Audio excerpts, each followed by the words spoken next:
the hidden truth about the war in Sudan. Welcome back to our channel, everyone. Today, we're diving deep into a pressing issue, the war in Sudan. It's a conflict that has been ongoing for years, but there's still a lot we need to know. So, let's get started. Sudan, a country in northeastern Africa, has been facing a complex and multifaceted conflict for quite some time. To understand the war, we need to know the key players and the underlying causes. On one side, we have the Sudanese government, led by President Omar al-Bashir until 2019, when he was overthrown by a popular uprising. The government's armed forces, along with government-backed militias, have been accused of human rights abuses and atrocities during the conflict.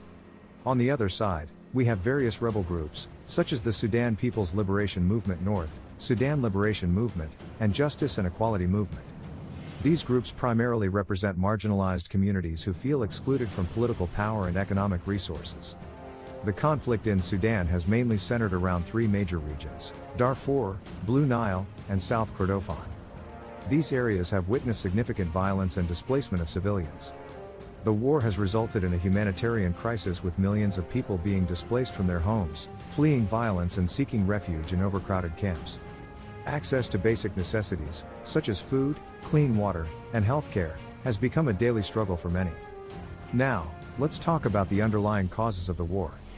One major factor is the marginalization and discrimination faced by certain ethnic and religious groups. The government's policies and distribution of resources have disproportionately favored Arab-dominated regions, exacerbating tensions.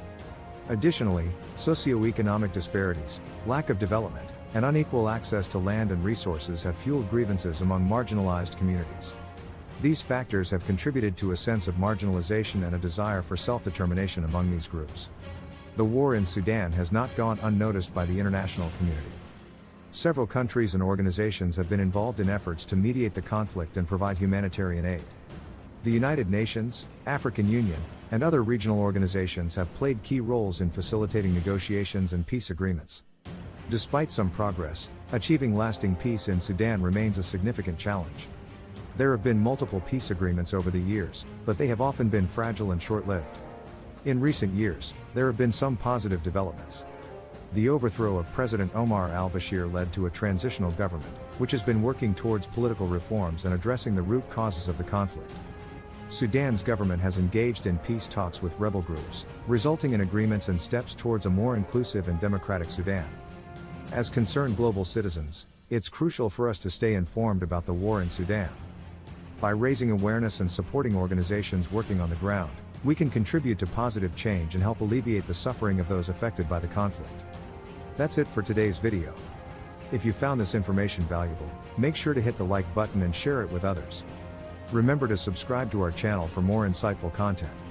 Thank you for watching, and until next time, stay informed and make a difference.